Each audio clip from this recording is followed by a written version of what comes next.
ये आकाशवाणी है। अब आप लवलीन निगम से समाचार सुनिए।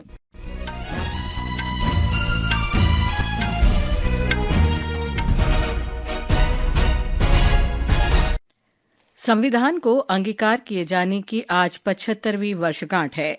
सरकार ने इस अवसर पर आज से 1 वर्ष तक चलने वाले समारोह की शुरुआत की है।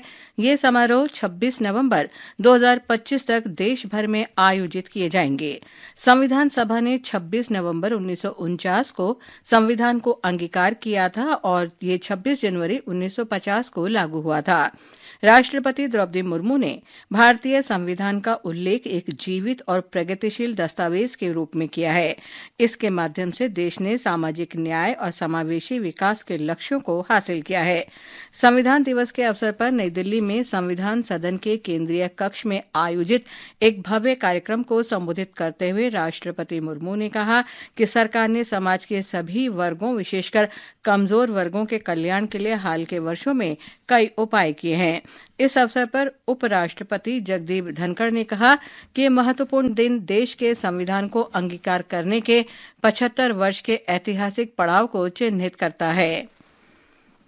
प्रधानमंत्री नरेंद्र मोदी ने भारतीय संविधान की 75वीं वर्षगांठ के अवसर पर देशवासियों को शुभकामनाएं दी हैं। श्री मोदी ने सोशल मीडिया पर कहा कि संविधान राष्ट्र का मार्गदर्शक है। प्रधानमंत्री ने कहा कि भारतीय संविधान देश की हजारों वर्षों की परंपरा की आधुनिक अभिव्यक्ति है। महाराष्ट्र के राज्यपाल सीपी राधाकृष्णन ने मुंबई में मुख्यमंत्री एकनाथ शिंदे और उप मुख्यमंत्री देवेंद्र फडणवीस और अजित पवार के साथ 26/11 मुंबई आतंकी हमले की 16वीं बरसी पर शहीदों को श्रद्धांजलि दी।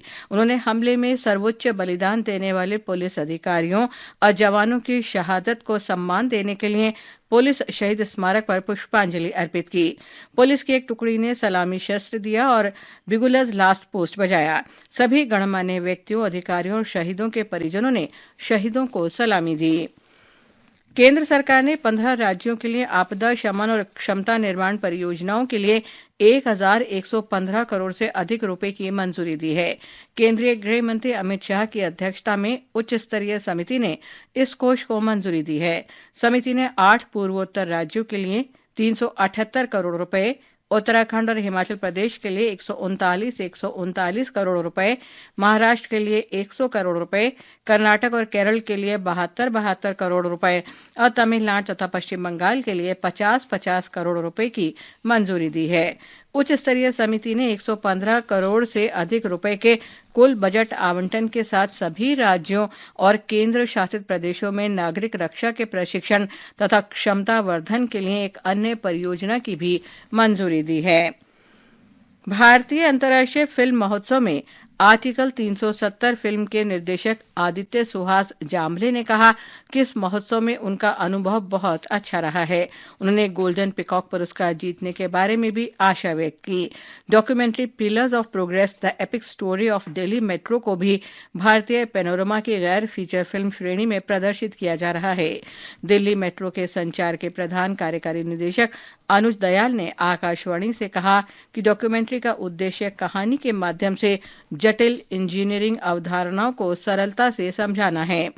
महोत्सव के मास्टर क्लास सत्र में आज सोनू निगम, शाहिद रफी, सुभाष घई और अनुराधा पौडवाल हिस्सा लेंगी। तमिलनाडु मौसम विभाग ने अनुमान व्यक्त किया है कि बंगाल की खाड़ी के दक्षिण पश्चिम और समीपवर्ती पूर्वी भूमध्य रेखीय हिंद महासागर पर बना दबाव अगले 12 घंटों के दौरान गहरे दबाव में बदल सकता है। इसके 2 दिन में श्रीलंका, तमिलनाडु के तटों की ओर बढ़ने की आशंका है। दबाव के कारण 29 नवंबर तक तेज से बहुत तेज वर्षा की आशंका है। तमिलनाडु के तटीय इलाकों में बहुत अधिक वर्षा का अनुमान है। तटीय आंध्र प्रदेश में भी हल्की से तेज वर्षा हो सकती है। मछुआरों को इन क्षेत्रों से दूर रहने की सलाह दी गई है। चेन्नई और उसके आसपास हल्की से मध्यम बारिश हुई। नागापट्टनम और कड्डलोर में आज सुबह से लगातार बारिश हो रही है।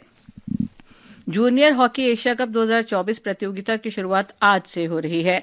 भारत का सामना कल थाईलैंड से होगा। भारत ने रिकॉर्ड 4 बार ये टूर्नामेंट का खिताब जीता है। इस बार टूर्नामेंट में 10 टीमें हिस्सा ले रही हैं। इसके साथ ही ये समाचार बुलेटिन समाप्त हुआ।